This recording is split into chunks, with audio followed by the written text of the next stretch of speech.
Hey everybody, welcome to part 4 of the European Final analysis from 2021. Apologies this video is a bit late, but I thought I'd get it out before the season gets in full swing.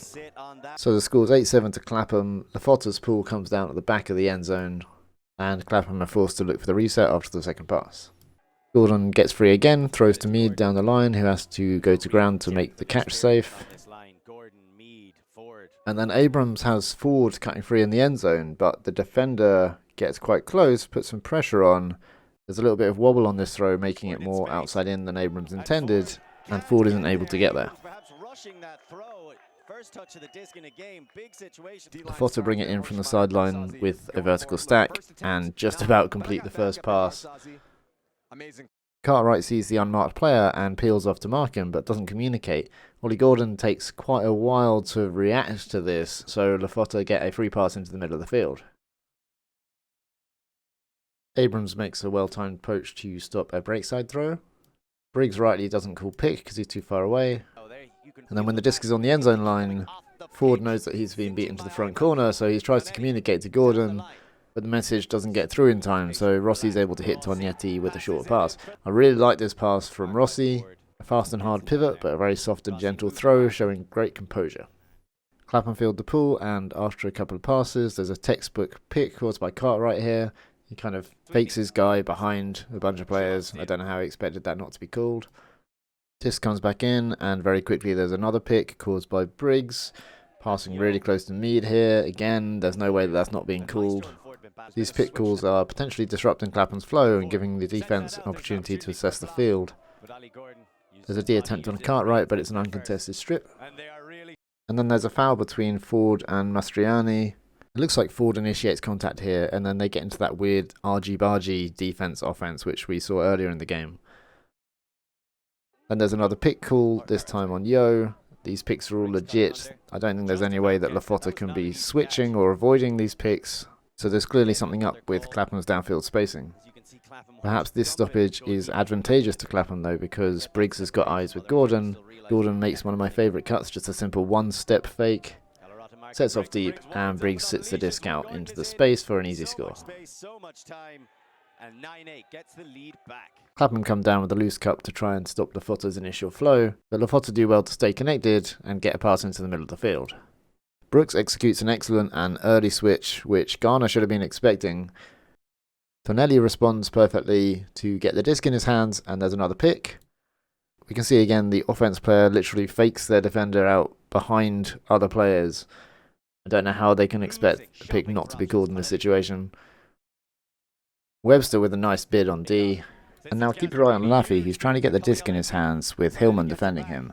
This is excellent 1v1 defending. It's the best you can hope for, really. But it's good offense by Laffy as well. He's constantly making realistic threats. He's using the extra knowledge he has of where the disc is, where the other players on the field are, where the space is, in order to get the advantage over Hillman. Even though this is good 1-to-1 D, it does show the limits of this kind of defense, because unless you're significantly faster or more athletic than the offense, then they're always going to win this battle, even if it takes a few seconds. So Laffy increases the amount that Hillman is committing to each of his fakes, and once he's got the overcommitting happening, he basically has the advantage, and if he can keep that advantage, keep the initiative by continuing to make threatening moves, then Hillman's always going to be trailing. Whenever an excellent thrower like Laffy has to work really hard to get the disc and hasn't seen it since the beginning of the point, the chances that they're going to throw to the end zone are very high. And Cheney times his cut perfectly for the hammer that he knows Laffy's got. The placement is perfect, and Fotta bring the scores level again. In this point, the Fotta defense are quite specifically forcing the handlers to go downfield. Cartwright on the far side of the field is able to execute a pretty difficult inside flick to Mead, who catches the disc in power position but has no immediate continuation. Briggs attacks the disc and turns inward after catching, which is something we love at Hive Ultimate. This opens up the whole field, and then Japan style, he's able to throw to Ashley Yo going across the end zone. This throw should have been much easier to bid for. Yo is quite ambidextrous, but I wonder if it was on the right-hand side, whether we would have seen a right-handed bid, rather than on this side, where he would have had to lay out left-handed. But the disc goes back because there was a pick in the stack. The pick looks a little bit weird, but I think it's legit because Mead was coming under and the contact is very difficult to avoid, so the defender was kind of bracing himself for it. It happens way before the throw. Yo's defender definitely stops, so it's possible Yo saw the pick and slowed up as well. The disc goes back to Clapham. Gordon runs another pick cut. I don't know why this wasn't called. It's pretty textbook, just running around a static player. I like that Briggs turns his body to respect this cut without putting energy into faking. It moves the mark with very little effort. I also like that Gordon, who's normally a deep receiver, is just chilling in the handler space. Actually, Yo gets involved while the stack is a little bit far away, and he has space to get every other pass for a while. This nice quick high release backhand, changing direction after catching, maintaining his leverage over his defender, but it's not needed in the end as Briggs sees space in front of Ford in the end zone, and on the half pivot just tosses the disc out to the space, trusting Ford's going to get up first to bring it down. It's a really nice throw. It doesn't feel like it's going half the length of the field, and he's just putting it to the space which Ford can get to first. Total trust. He sees Ford going deep. Clapham run down the pool and sag off the handlers again. Rag shows a flash of good awareness with this little poach. And there's a foul on the mark which stops play. There's an inside backhand break throw and go move here, but it looks like a travel and it probably is a travel. The telling thing being the front foot coming down before releasing the disc. If you run out of the throw in that situation, it's probably going to be a travel. Fotta are having to fight hard for all these passes. There's a slip from McHale, and then a bit of miscommunication as he points to try and get Rowledge to pick up his deep cut. At the same time, Rowledge points to his undercut. I think Rowledge is actually pointing to Modiano here, but Modiano's not switched on for it. So McHale momentarily leaves that deep cut unmarked as he thinks Rowledge wants him to cover the under, meaning both players are free and Fotta are able to begin chipping away at those yards. McHale shows good awareness to give Brooks some backup on this deep cut, which has got some separation. I would love to see it be a switch with McHale marking the guy tightly and Brooks going under to find the free man, but it's double coverage and damage limitation for now. The poach player gets the disc, and I would love to see his teammates offer him a pass, any pass, so that he can then get the disc back using this space that he has. Rag switches to pick him up, and McHale has to go from marking the deepest player to marking the furthest underneath player. There's an uncontested foul by McNeil on the mark, stopping the play. And then Laffy makes a predictable break throw after receiving a dump, which Connor McHale is expecting, and he's able to get an awesome layout D. Clapham call a timeout so they can gather themselves for their offense.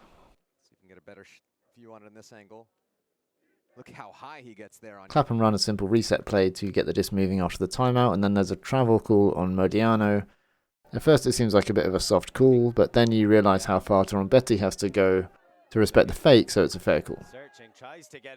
There's a subtle check-in of the disc which I don't like, and a violation called as Briggs thinks his marked moved before the disc was in, but actually he times it quite well.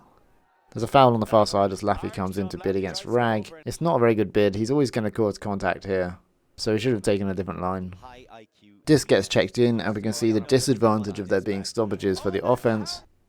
Modiano hesitates on his throw, giving Trombetti a chance to come round on the force, and Brooks could have immediately just taken what he was given, so it's kind of a miscommunication between those two.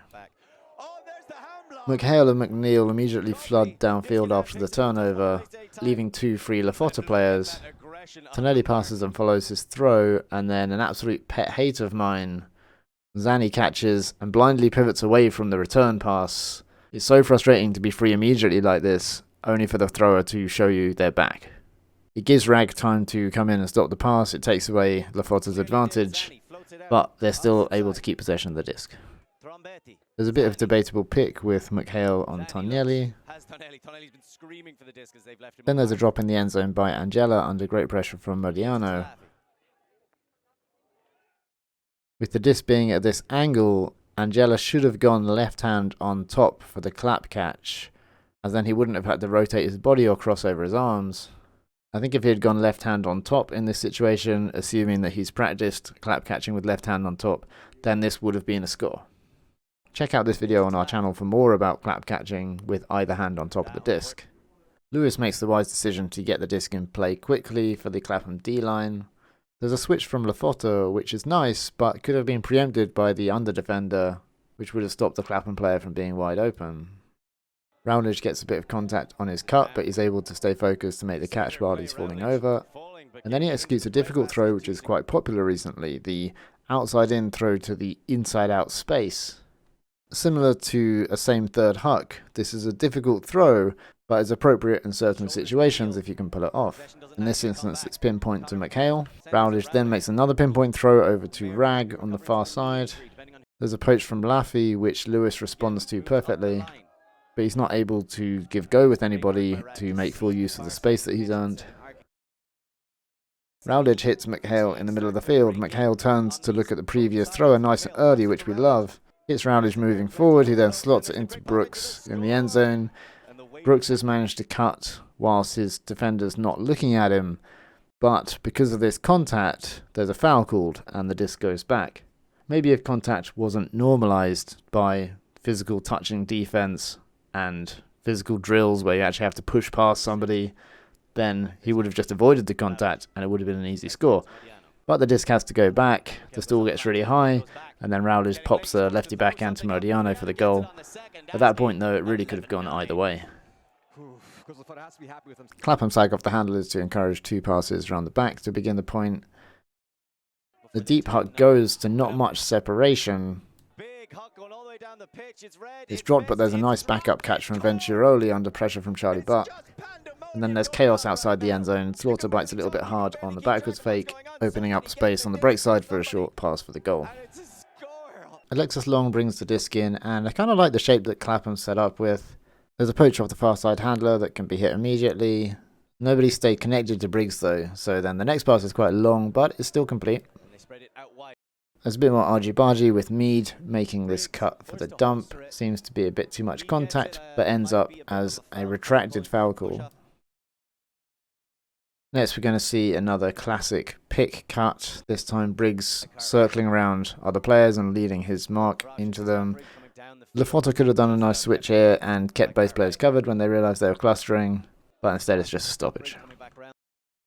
Briggs fakes the huck to Cartwright, and then thanks to Cartwright pulling out of his cut and coming under quickly, Ford is able to go deep, and Briggs chooses to huck to that option.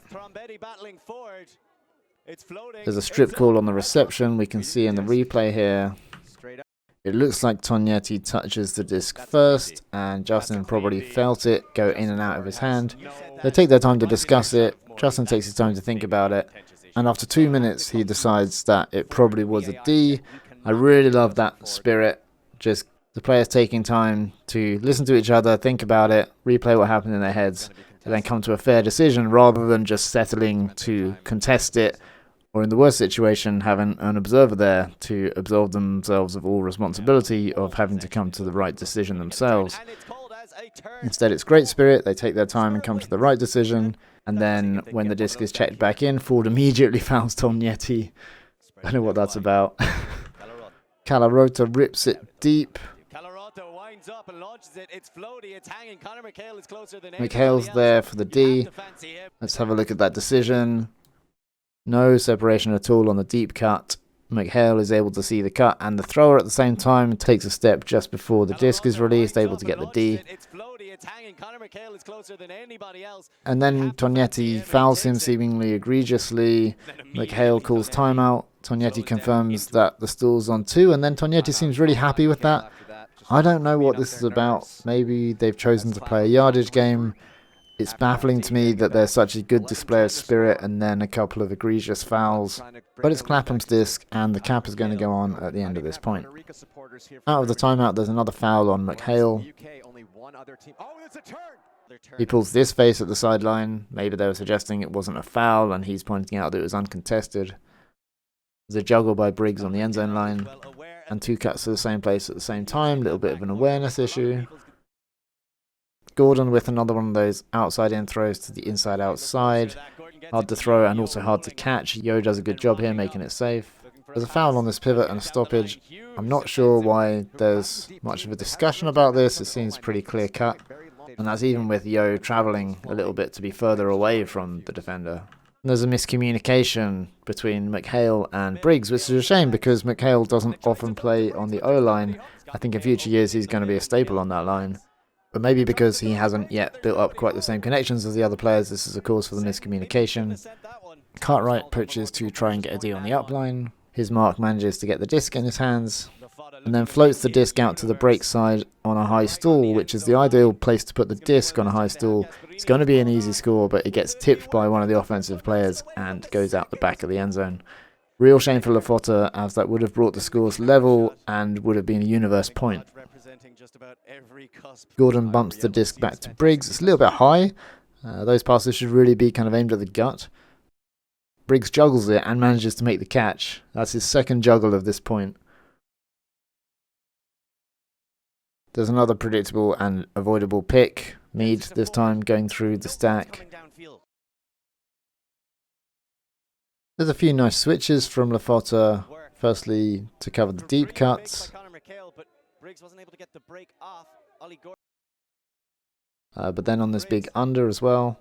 But Clapham are staying calm and showing their experience in high pressure situations. Ford passes back to Briggs and then slashes across the front to receive a return pass and is able to hit Yo and stride on the break side. 12-10, game 13. Another great pull from McHale, which is misread by Laffy, and he has to pick it up towards the back of the end zone. Fotta spend a while working the disc around inside their own end zone. They seem a little bit reluctant to move it quickly, and eventually there's a miscue, a little bit of miscommunication, which Rag is able to clear up.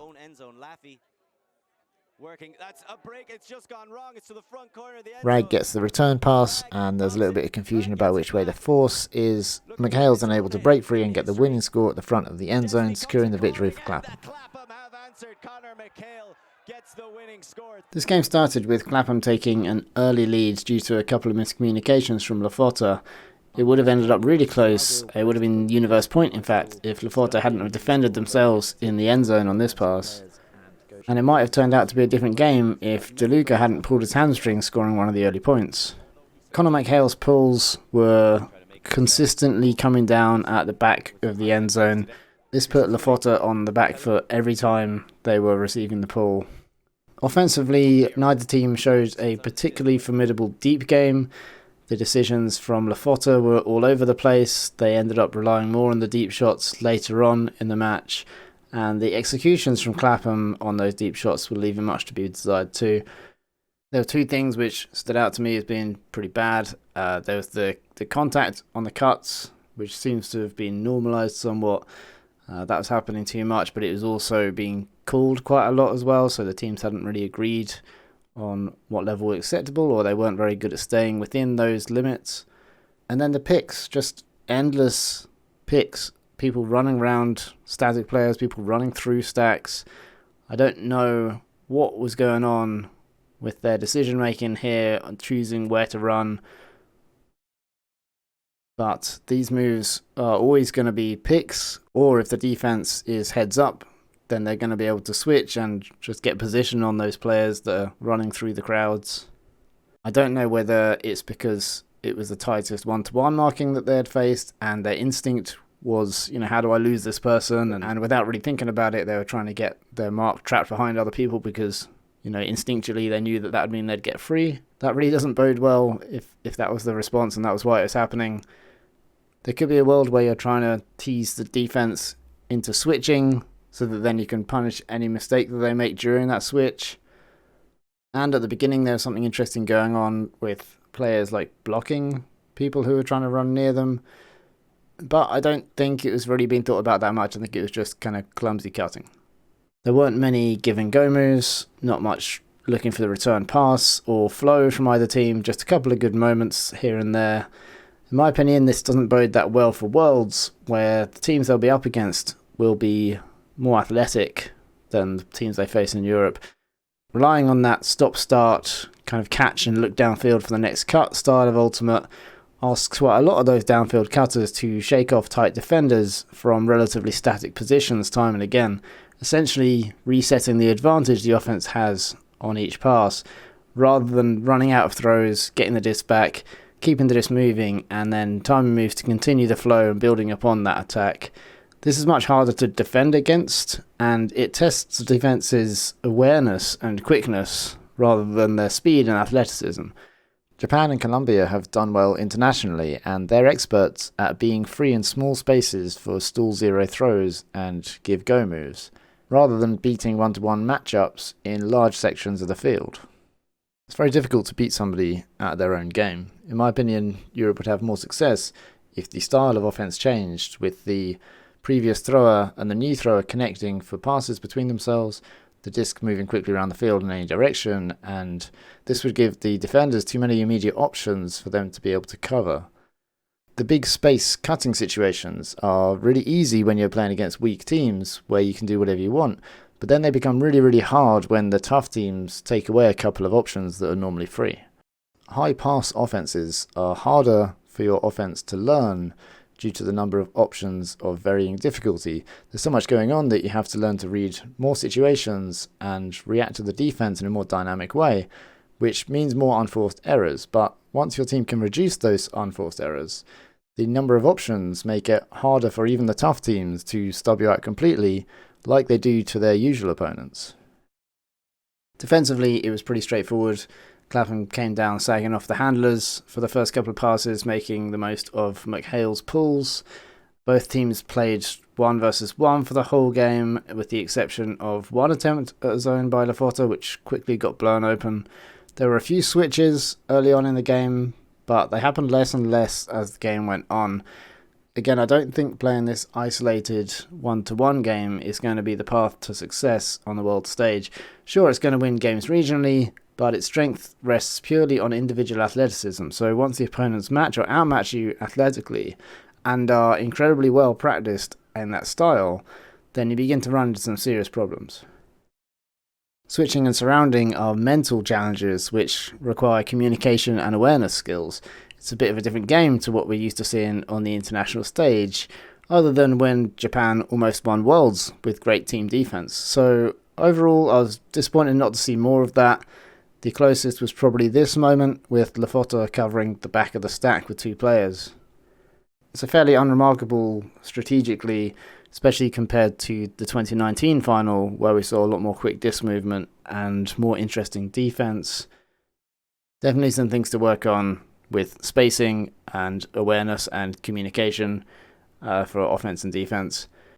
Congratulations to Clapham on winning the crown back. If you want to chat to coaches who are teaching spacing, flow, awareness and communication skills with their players, or to access the resources that they're using to do that, then find us on Discord, which you can get access to via Patreon. Thanks for watching the video, and I'll see you again soon.